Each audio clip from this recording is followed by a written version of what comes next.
नवनवीन आणि सुग्रास अशा व्हेजिटेरियन डिशेस बघण्यासाठी A1 सुग्रास रेसिपीजला सबस्क्राईब करा, लाईक करा आणि कॉमेंट करून शेअरही करा. नमस्कार, मी अमिता दाते A1 सुग्रास रेसिपीच्या किचनमध्ये आपणा सर्वांचं स्वागत करते. आजचा पदार्थ अगदी लहानांपासून मोठ्यांपर्यंत आवडणारा असा आहे आणि तो पदार्थ म्हणजे कुरकुरीत आणि खुसखुशीत अशी चकली. हे बघा किती सुंदर रंग आलेला आहे. चवीला तर उत्तम झालेली आहेच आहे. अशी चकली आपण आता करणार आहोत. चला तर आता आपण ही चकली करूयात. त्यासाठी एक मोठा बाऊल भरून पोहे घेतलेले आहेत. अर्धा बाऊल डाळवं घेतलेलं आहे, म्हणजेच पंढरपुरी डाळवं. पहिल्यांदा पोहे थोडे भाजून घेत आहे. छान थोडे गरम झाले की मग त्यामध्ये डाळवं मिक्स करायचं आहे. हे पोहे भाजताना जाड बुडाचंच भांडं घ्या, म्हणजे मंद असे पोहे भाजले जातील. एक 5 ते 7 मिनिटात असे पोहे भाजून घ्यायचे आणि त्यामध्ये डाळवं मिक्स करायचं. हे डाळवंसुद्धा अगदी 5 मिनिटच भाजून घ्यायचं आहे. आपण आता बऱ्याच वेळेला सांगितलं आहे की डाळवं जास्त भाजलं म्हणा किंवा तेलामध्ये जास्त तळलं तर ते कडकडीत होतं आणि त्याची टेस्ट चांगली लागत नाही आणि पदार्थही बिघडतो.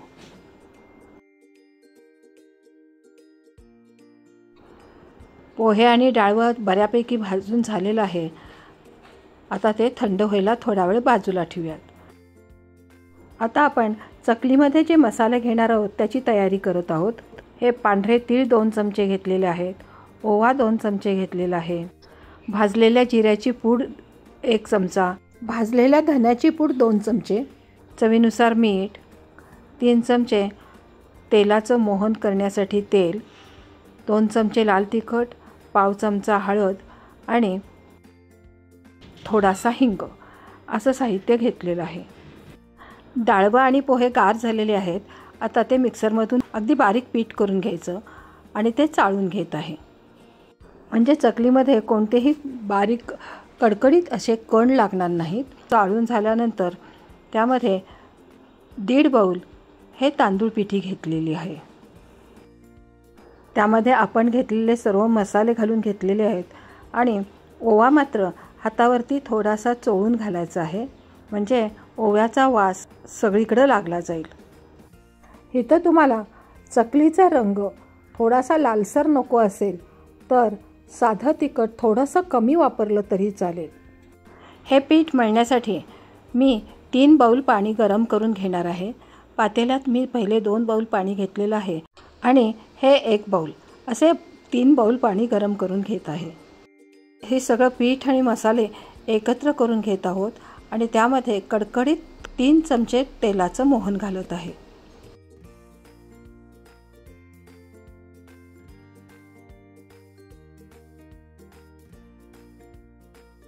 तेल कडकडीत असल्यामुळं पहिल्यांदा चमच्याने मिक्स करून घेत आहे.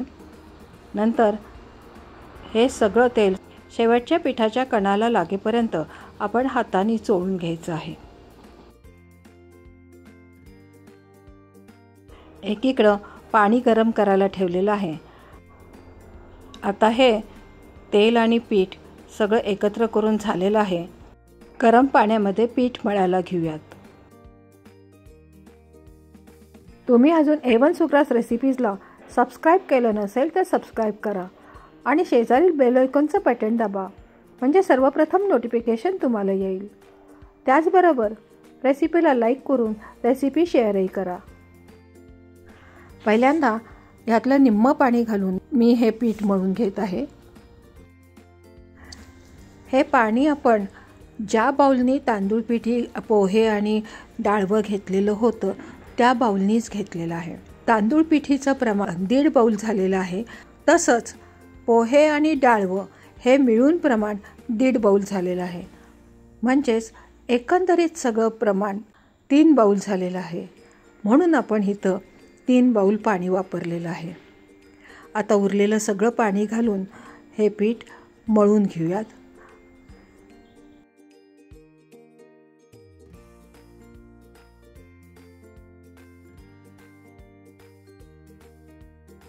सगळं पीठ असं एकत्र झालेलं असेल तर त्याचे असे छोटे गोळे करायचे आणि ते एका कुंड्यामध्ये म्हणा किंवा दुसऱ्या भांड्यामध्ये घेऊन त्याच्यामध्ये ठेवायचे आणि 1 तासभर हे पीठ सगळं मुरवून घ्यायचं.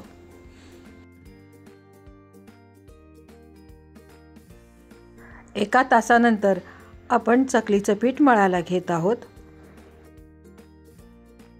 थोडं थोडं पीठ परातीमध्ये घ्यायचं आणि आपण भाकरीचं पीठ मळतो थोडं पाणी लावून तसं मळून घ्यायचं. पहिल्यांदा 1-2 चकल्या कशा होत आहेत हे बघण्यासाठी अगदी थोडंसं पीठ मळून घेत आहे आणि त्याच्या 2 चकल्या पाडून बघते. त्या चकल्या जर चांगल्या झाल्या तर बाकीच्या चकल्या आपण करायला घ्यायच्या आणि तसंच त्यामध्ये किती तिखट मीठ आपलं बरोबर पडलंय की नाही ह्याचा अंदाजही आपल्याला घेता येतो.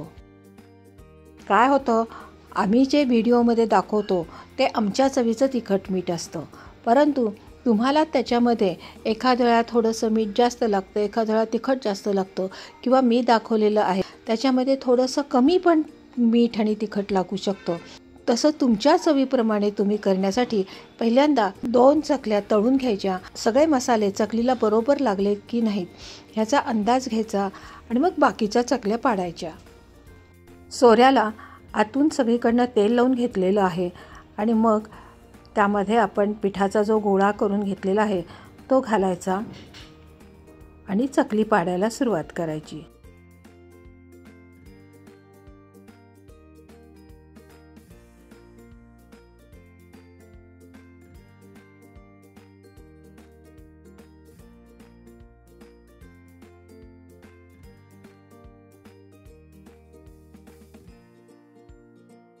चकली तळायला घेऊयात. चकल्यांसाठी तेल अगदी कडकडीत तापून घ्यायचं असतं. त्यामध्ये मळलेल्या पिठाची एक गोळी टाकून घ्यायची आणि ती पटकिनी वरती आली की समजायचं आपलं तेल छान गरम झालेलं आहे. मग चकल्या तेलामध्ये सोडायला सुरुवात करायची.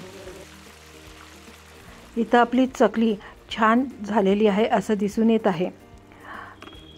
हे बघा, चकली तेलामध्ये टाकल्या वरती आलेली आहे. शिवाय चकली तेलामध्ये विरघळली पण नाही आहे, म्हणजे आपलं चकलीचं पीठ उत्तम झालेलं आहे. आता या चकलीची थोडी थंड झाल्यानंतर चव घेऊन बघायची आणि तिखट मिठाचा अंदाज घ्यायचा. माझा अंदाज माझ्या दृष्टीने खूपच बरोबर आहे, उत्तम आहे. इथं तुम्ही बघू शकता पहिली चकलीसुद्धा अगदी उत्तम झालेली आहे आणि चवीलाही खूप उत्तम झालेली आहे. त्यामुळं बाकीच्या अशा चकल्या पाडून घेतलेल्या आहेत. मी इथं काही चकल्या अगदी छोट्या, काही चकल्या मीडियम आणि काही चकल्या मोठ्या अशा आकाराच्या सगळ्या चकल्या करणार आहे.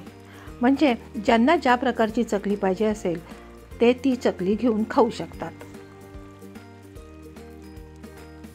चकली ही पहिल्यांदा गरम तेलात सोडल्यानंतर 1-2 ते 3 मिनिटांनी गॅस लो करायचा आणि नंतर पूर्ण तळून झाल्यानंतर दुसरा घाणा टाकायच्या वेळेस गॅस परत थोडा मोठा करायचा आणि मग चकल्या तेलामध्ये सोडायच्या.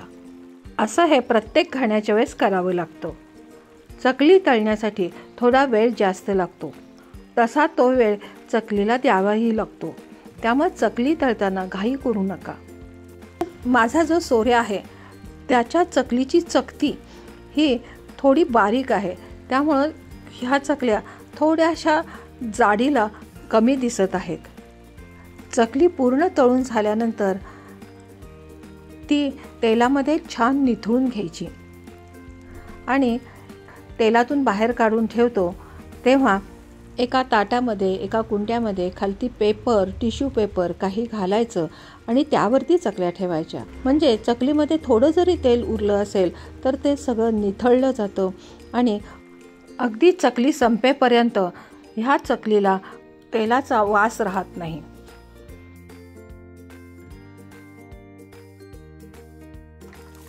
आता आपण सगळ्या चकल्या अशाच तळून घेऊयात.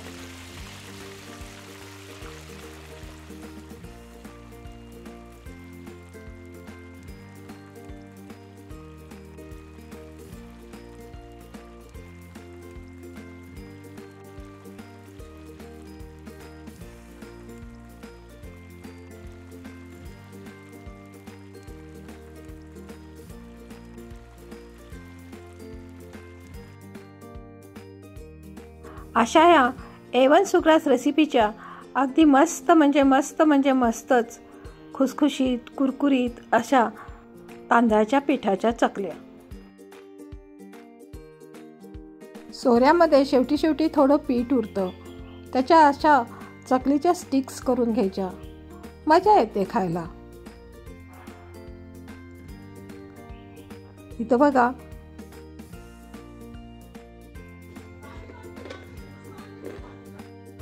येतोय ना अगदी कुरुम आवाज. मस्त खुसखुशीत आणि कुरकुरीत झालेली ही चकली. तुम्हीही ह्या अशा चकल्या करून बघा आणि कॉमेंट्समध्ये कळवायला विसरू नका. पुन्हा भेटूयात अशी छानशी रेसिपी घेऊन. तोपर्यंत अमिता दातेचा बाय.